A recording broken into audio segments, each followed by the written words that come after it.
In addition to the previously discussed articles, we have an additional 3 articles that our group used in order to have a little more information on task and self monitoring when we were replicating our study that was both on maintaining on task behavior and self monitoring their on task behavior.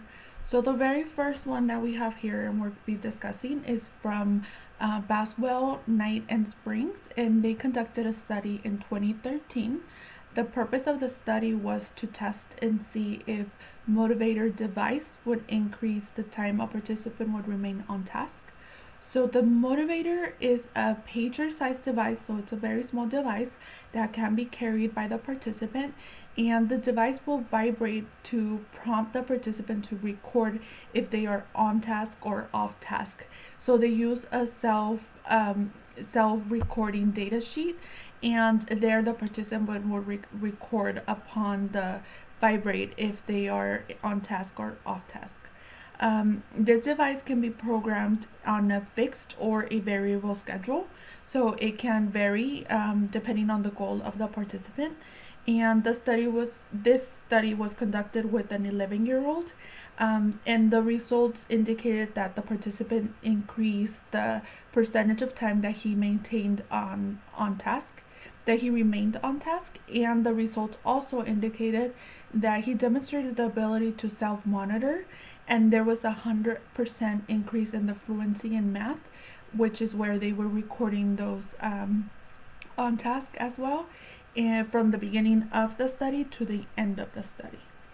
And then we have a different study that was conducted by Rosenblum, Willis, Mason, Huffenman, and Mason in 2019. So this study was, it's called The Effects of Technology Based on Self-Monitoring Intervention on Task Disruptive and Task Completion Behaviors for Adolescents with Autism. So this study discussed how children who have a diagnosis of autism will often encounter difficulty in maintaining engagement in attention, and they display disruptive behaviors in the classroom. So without any type of intervention, if a child or or a young adult is exhibiting these disruptions, without intervention, usually the disruptive behaviors and the low engagement will remain the same and definitely will have a negative effect on their education. So the purpose of this study was to use technology in order for the participants to self-monitor their on-task behavior. So the researchers decided to use the application iConnect. So iConnect is actually the application that we used in our replication as well. With this study, the results indicated that 4 out of 4 participants demonstrated an increase in on-task behaviors, and 2 out of the 4 participants demonstrated an improvement in their disruptive behaviors.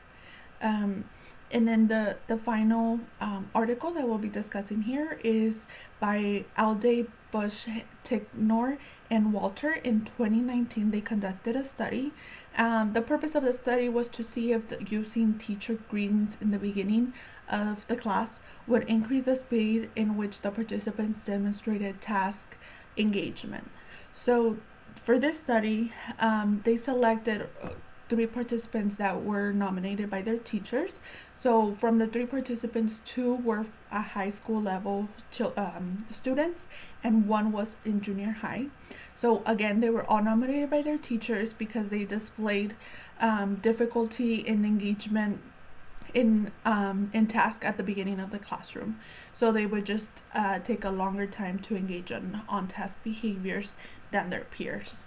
So during the intervention, baseline data was collected to see how long it would take for them to engage in on-task behavior. And then during intervention, the teachers were asked to greet the students, and they needed to use their name, the name of the participant, and a positive statement that would encourage task engagement. So one of the examples given is, I'll use a different name, Johnny, I'm so happy to see you. I'm really glad you're here today, or something along those lines. And the results for this study indicated that there was an increase in speed to task engagement for all of the participants. So 3 out of 3 participants demonstrated an increase in the speed that they engage in task engagement at the beginning of the classroom. And overall, with the research that we were doing, we noticed that there was the methods used in all of the different articles were positive reinforcement, negative reinforcement, videotape self-monitoring apps, and a device like the motivator device as well.